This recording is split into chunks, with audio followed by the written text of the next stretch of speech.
Woo!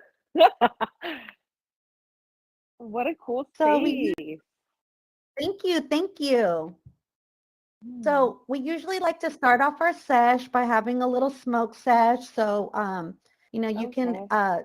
take a little toke over there, and I'll take my little toke over here, and we could talk a little bit about what we're smoking on. Okay. Let's see. I let's see if I could get near a bong. I know I did take a little um tincture, like what, maybe like 20 minutes before. Right on, right on. And can you tell us a little bit about the tincture that you took? Yes. Um, so this tincture is by Verdue. It is a sativa tincture. And what's cool about Verdue is they use all natural oils. So like avocado oil, hemp oil. So there's no like nasty aftertaste. That's what I like about it. And I took 1 milliliter, so 30 milligrams. Something, something small. Nice. And do you typically use tinctures like in your everyday use? Not normally. I do like to keep them on hand though. Lately, I've been just microdosing myself, so I really like tinctures because of the microdose aspect. And like I'll take like a couple edibles. I've been That's doing more nice. edibles lately. Yeah. Oh, really? Yeah, I've What been do you doing a lot more edibles. What do you like about the So, edibles? Like, what is it about an edible high that you've been really enjoying? um, I feel like I do like the fact that it's kind of a creeper. So like I like that I start to feel high, like kind of not all at once, but like gradually. Um, and I like that I can kind of control the dosage of it. Yeah, that's really nice. So you can start with like 5 or 10 milligrams and just kind of work your way up from there. Yeah, exactly.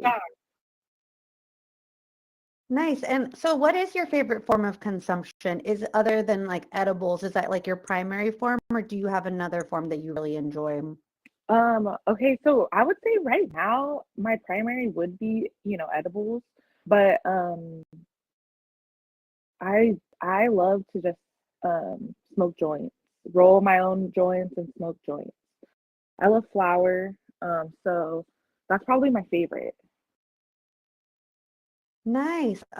Always love a good Hmm. flower. And I definitely see what you mean about like the joy of like rolling your own joint. There's something really like special about just like having that moment with the flower and smelling it and breaking it down and then rolling your own joint and then being able to like enjoy that. Yes, I love that. I love rolling my own weed too. So Janae, Yeah. tell us a little bit about yourself. So you are in the cannabis industry. You are a bud tender. So how long have you been in the industry?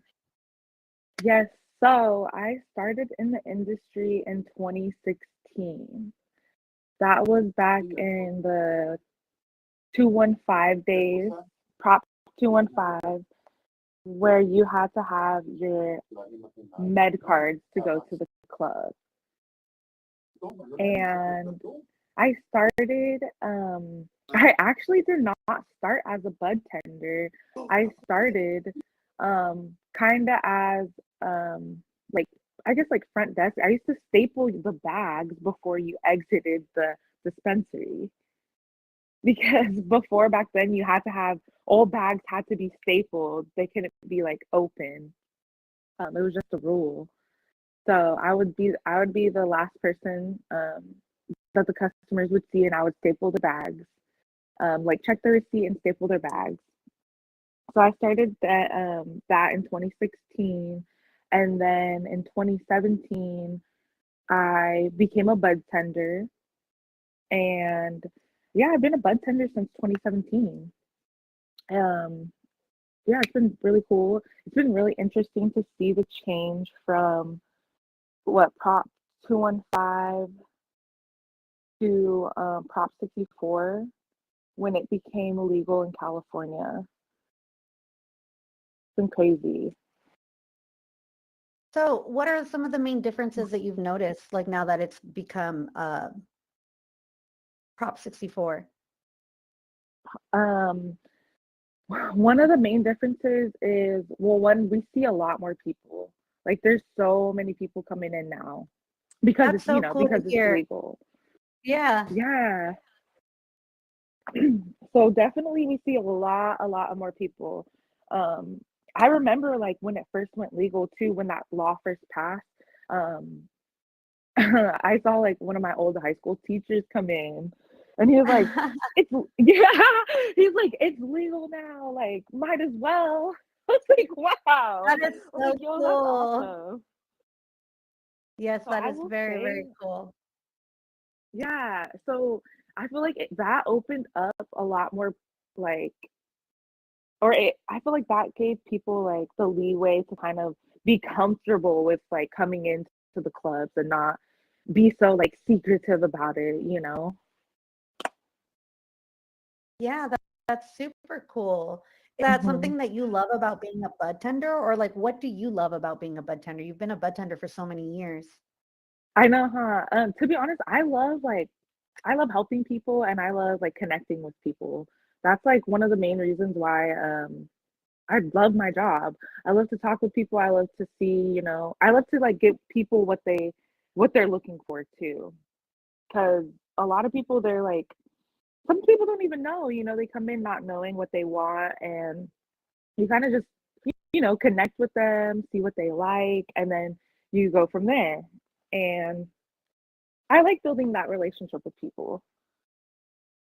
That's awesome. And Hmm. that's amazing. You touched on some really great things, and that's actually what makes bud tenders so great. It's that you guys are so knowledgeable. You guys know everything that's pretty much in the dispensary. You guys try the products for yourselves, and you guys can really help consumers or new customers coming in who have questions, who've possibly never tried it. You talked about your teacher who was kind of like, it's legal now, we can do it. So I think it also opened up a window for a lot of new users. So I think it's really Yes. great that there's people like you there that can help people learn about the products and, maybe help them figure out what's the right product for them. Yeah, exactly. I feel like that's like something like kind of rewarding, as a bud tender, just like helping people find what they like and what works for them. Exactly. I love that. What are some of the Yeah. questions that you get? Yo, Um, um, some let's see, some of the questions that customers ask. Um, okay, well, I will say like now the number one question that people ask is what's the THC percentage? Oh my That's like the number one God. question that we get. I know you're touching on that too.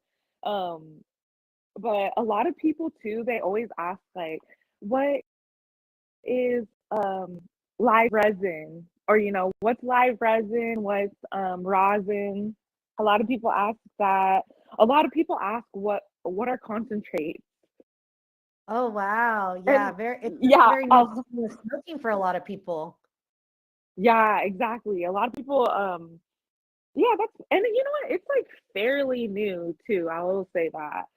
Dabbing. So a lot of people, mostly it's like our older clientele who will ask about the concentrates because they're not sure about it.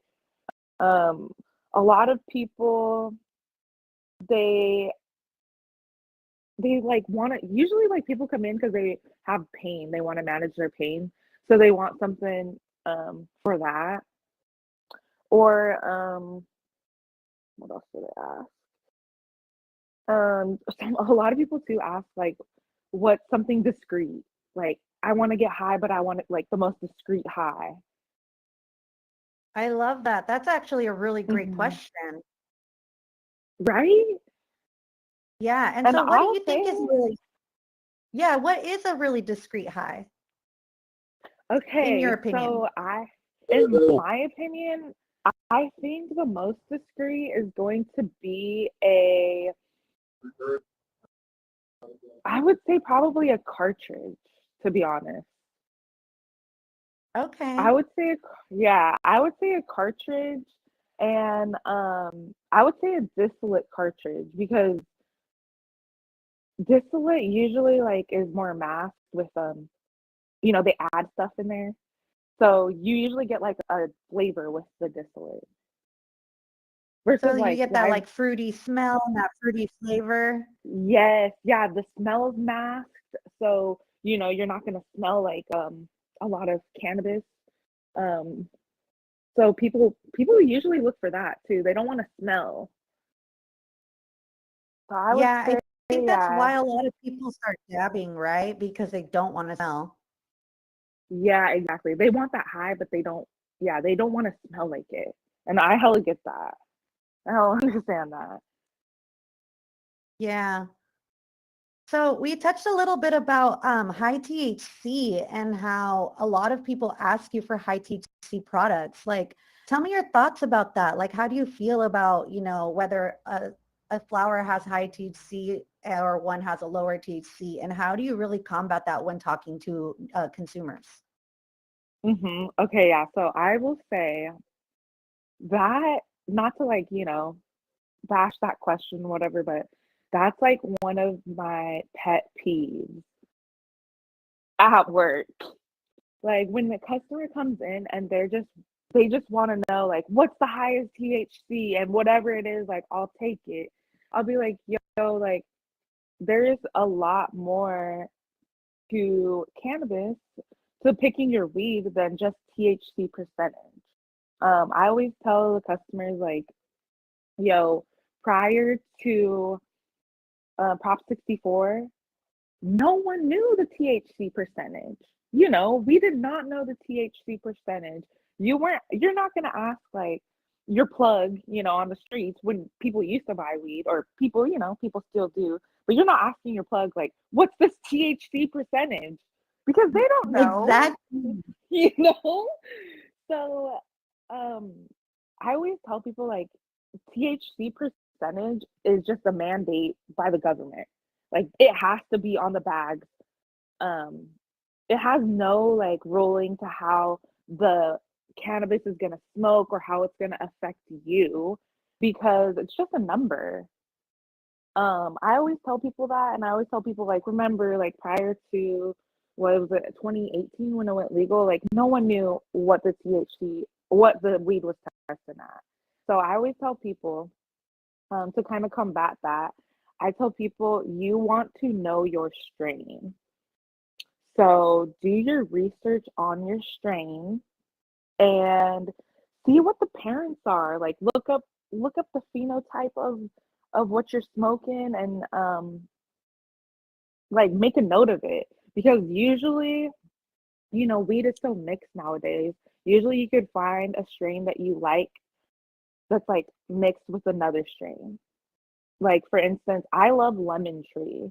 That's like one of my favorite ultimate strains, lemon tree.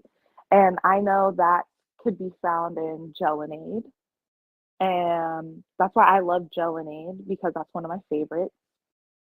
Um, so I always tell people like know your strains, look them up, do the research on it, because that will really help you kind of narrow down what you like also. I love that, Janae. Thank you. And I love how you use that example of the old days and how it was when you used to buy your weed back in the day. And you brought up such a great point. When you were going to like your dealer, you weren't asking him what percentage it was. I mean, you didn't even have selection half the time. It was like you got what you got. Yeah, you get what you get. That's so funny. And so So, I think that's like a wonderful way to really simplify it to the consumer, like a really like easy way for them to understand, like, it's really not that important. And it's interesting that you say that, to really understand your strains and what you're smoking, and really pay attention to how you're feeling when you're smoking these strains, and make note of those things. And I think that you're doing a really great job at like using, I think, the right words to really make it easy for new consumers to understand. Because I think in now Prop 64 days, how you said, there's so much information out there now. We're learning so much more about cannabis than I think we ever had in the past. Yeah, definitely. So can you tell me a little bit about what you look for when you're shopping for cannabis? I know that you touched on the fact that you look for lemon tree crosses or anything that's similar to that. Is there anything else that's important to you when choosing the different brands that you purchase? Or, do you like supporting like women-owned brands, legacy operators, things like that? Like, are those important factors for you? Okay, yeah. So, let's see, what I look for when I'm like choosing what weed I want to buy and consume. Um, I do look for certain strains that I like. I know I love lemon tree. I love hazes. So like amnesia haze is one of my favorite strains. Super lemon haze. I love super lemon haze too. Um, I look for OGs. I love OGs also. They're just so pungent and they hit. Um, so that's like I'll look for specific strains first. Then I'll look for I guess smell. I want to smell um the cannabis and just make sure like it has that smell that I like. Um I love like piney strains, and then again I love OG, so like that musky, like mossy smells. I love those. And Yes. love, yes. Um, what else? And then I guess like looks of it too. Like, how does it look? I love, of course, frosty weed, frosty weed. And I look for orange hairs. So, like, I want to see like a weed that's, um, like, I don't really Yeah. care for like So dark you're really purple weed. looking for, yeah, so you're really looking for this beautiful flower. You just want some beautiful flower to smoke. Yes, I do. I want something beautiful that stands out. With some orange hairs on it. That's what I like. And so I know right now, like we just had COVID and a lot of places didn't have testers, like a lot of places. Like I think even recently Connected doesn't Oh have yeah. testers. So how do Yeah, you you choose strains when you can't physically look at your product? that's when I'll usually look the strain up. Nice. Cause Okay, so yeah, that's you're like like, I'm gonna research. yeah, so I'll look it up and see if I could find any information online about it. And I'll see like what are the crosses, or yeah, what strains are they crossed with? What strains are they made up with? Because that will help me determine if I'm gonna like it, or if I'm gonna like it. Yeah. But that's a huge thing now too. Like there there aren't really any testers out there. Um, I mean, like most clubs, they don't have the open bags anymore. You can't touch anything. So I know that's been like kind of an issue. Yeah. And Yeah. so when you're looking at flower and you're choosing flower, do you find that you are Mhm. leaning more towards indoor or outdoor, or does it really not make a difference for you because you're really just looking at the flower? And do you find that like indoor and outdoor both produce beautiful flower? Or do you lean more towards one or the other? That's a great question. I love if I'm buying at the club, usually I'm looking for indoor. Okay. If I'm buying in a dispensary, I'm looking for indoor flower. Not that there's anything wrong with outdoor, but personally myself, I know people who grow outdoor, so I would feel more comfortable buying outdoor from those people, and smoking their outdoor flower. Nice. So I like what you said Yeah. there, and it kind of touches on like knowing your farmer when you're purchasing outdoor flower. Yes. I think So that's that's really super important for sure. That's really cool. That's something that we're really trying to touch on here at THC. We really want to like really educate the consumers and really tell people like ask those questions. Ask, who grew this or what outdoor, indoor, what are the genetics? Like really get to know the flower and the farmer and where it comes from and really care about these factors when you are purchasing your products because we think it makes a difference. Here at THC, we're kind of like, we want to support, legacy operators, people who've been in the game and kind of steer away from like, maybe what we like to call corporate cannabis. Mm-hmm. And we think that a really great way I to do love that is that. by educating consumers, is like really just educating people on like, just because you hear that this brand is huge and popular doesn't make it a better brand than another one. There's some really great, small farms out here who are, legacy operated by people who've been in, cannabis since the beginning, and they grow really great flower as well, but maybe we don't know about them because they're not as popular. Yes, I love that you guys are doing that. And you're right, it's all about educating people and letting them know about those legacy farmers and growers who have been doing it for years. Because now in the industry, you're right, I like how you said what corporate like weed. Corporate cannabis, yeah. Yeah, corporate cannabis because nowadays a lot of people don't know your favorite big corporate cannabis brand is white labeling from those legacy growers. You are so And a right lot of, about that. yeah, a lot of people do not know that. They are And you're they are white labeling. And Oh so I gosh, think that Jen. a lot of people, yeah, I think with educating them, I think that we really could tell, people like pay attention to where your products are coming from and really pay attention to who you support with your money. Exactly, yeah. Oh, that's yeah, I like that. I do have clientele come in too, and well, a couple like will come in really like asking for specific like I want weed from Sonoma County or like I only want weed from Mendocino. And I'm like, oh damn, like hey, you're right. It's really good to know where you're getting your weed from. I love to hear that you do have a consumer base who comes in and asks these questions. That's great to hear. It's kind of rare, but yeah, people are still asking, or that's important to them. Yeah, I mean, that's really great to hear that there are people because we kind of, what we're working on here at the THC is figuring out a way on how to get people to ask these right questions, because I think a lot of consumers are new and they don't know that the things they purchase, like they can really put value behind them if they support the right people.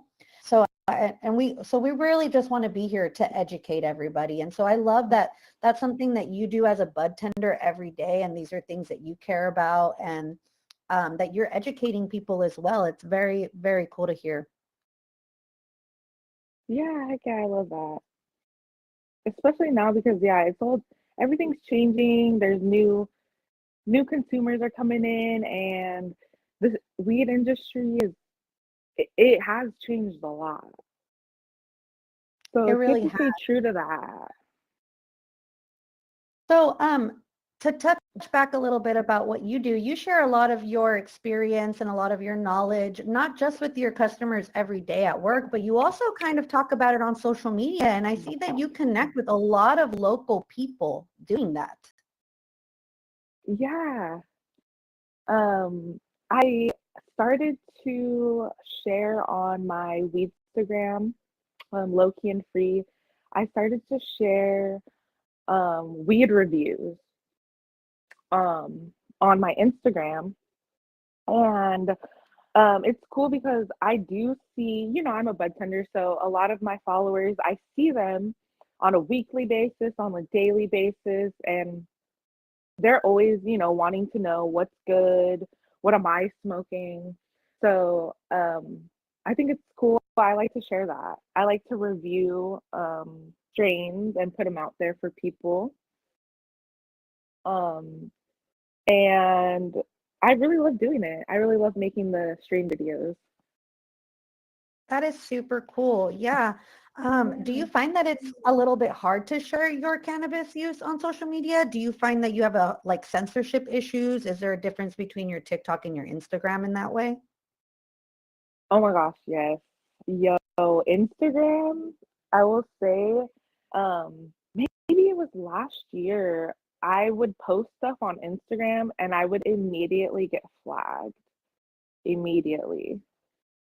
Um, so I had to be more, I guess, selective about what I say on my stories. And I find that when I post reels versus posting on my story, I will not get flagged. Wow. Okay. And yeah, also, yeah, because whenever I would post like just pictures of my weed on my stories, I would get immediately, the story would get taken down and I would get flagged and I would have to appeal it. And you only get so many appeals before they just take away your account, which Wow. really sucks. Yeah. Yeah, so I have to be like really selective of what I post. I know I recently I posted something, I said something, I posted a picture in my dispensary and I said something about deals and I got flagged for it.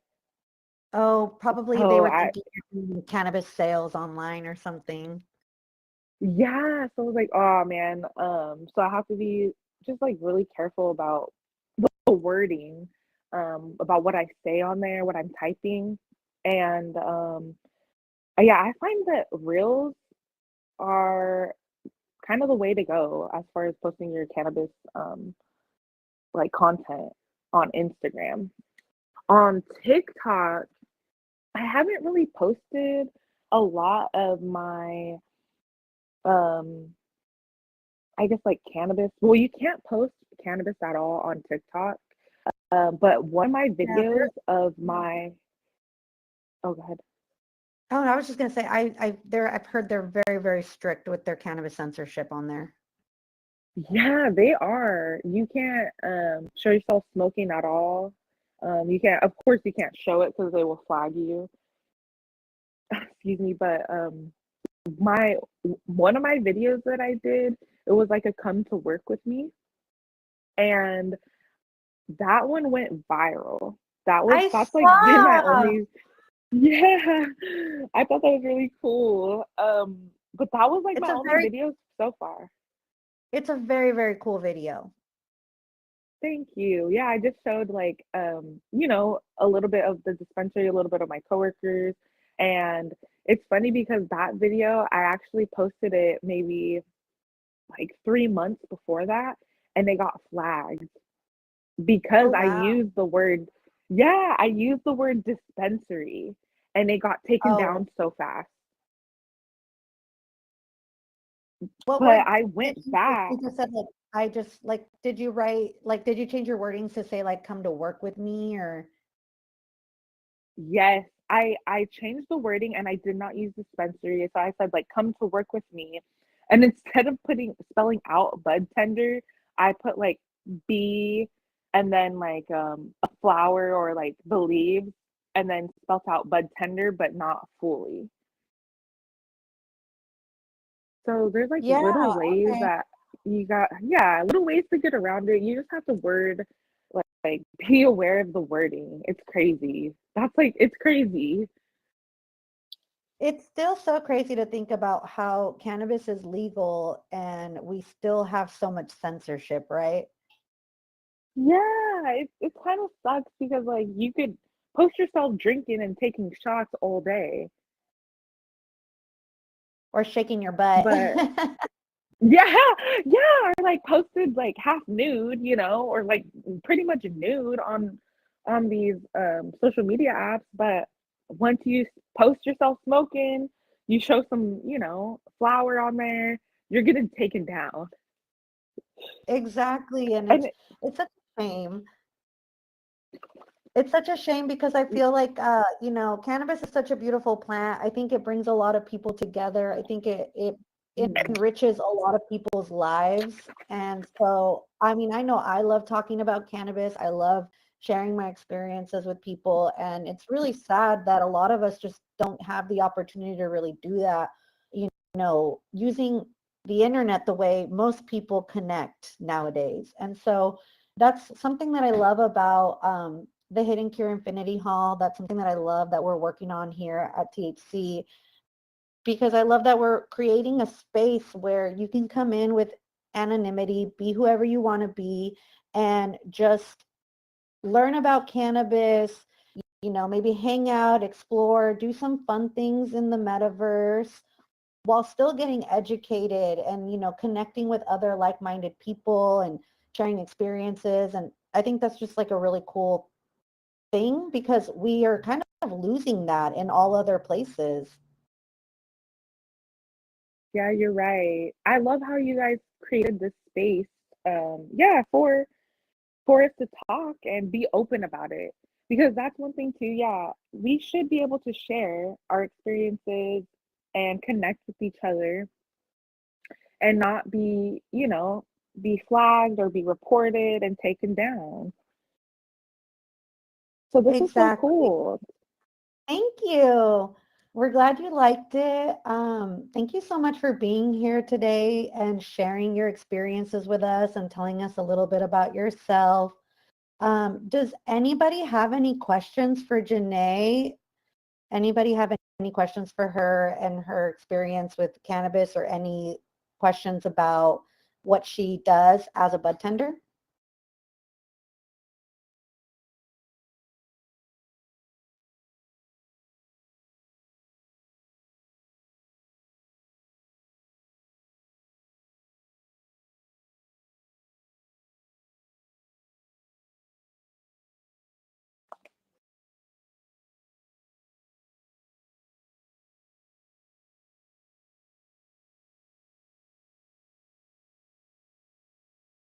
Uh-huh. One, I think this is super cool. Like this is so awesome. And I think me and Jenny were talking about like this is really the future. So I think just inviting more people um and I guess promoting more on social media, promoting this space more on social media will really help get it out there. Um, Getting people to actually download the app is probably what is going to be like kind of the hardest thing. But if you, um, I guess, promote it more, maybe put the steps to doing it out there, I think people will definitely hop on here and want to connect and talk more. So holding these weekly, I think you guys do it weekly now, right? Yeah. Yeah, I think doing this and being consistent with this weekly will definitely get people more excited to hop on and connect. Also, yeah, bringing on guests that people want to talk to, or ask questions about will help get people on here. Um, because I guess now that I'm on here too, I would love to be in this space when you're interviewing someone else because it's really cool. Thank you. Yes, Mhm. definitely. Yeah, heck yeah. Thank you so much for having me and asking me to be on this. I'm so excited for you guys, and I think this is really going to take off. I think this is so cool. Thank you. Thank you. So Yeah, thank you. we actually have these events every Monday and Thursday. We're working on getting people in, but we normally have a legacy farmer join us more frequently. He's usually here on Thursdays. His name is John Casale, and he is a second generation legacy farmer from Humboldt County.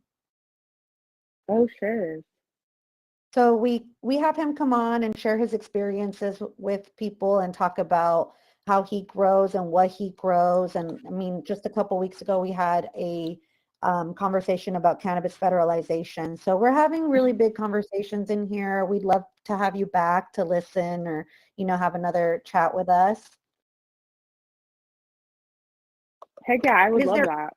And I think, no, go ahead. No, go ahead. That would be cool to be on here too with the legacy farmers because I'm sure people have a lot of questions for them, Well, thank you so much for being here. Do we have any other questions for Janae?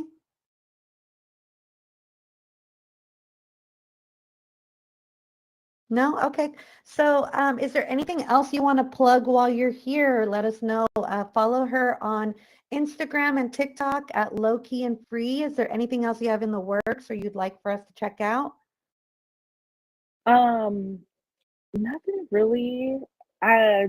Follow me on Instagram. I also have a blog. It's lowkeyandfree.net. But yeah, thank you so much. Of course. Well, thank you for being here. We hope you enjoyed the sesh. If you haven't already, please like our room by hearting the little heart on the top right of the screen. Oh, okay. Thank you. Heck yes. Thank you so much, Jenny, for having me.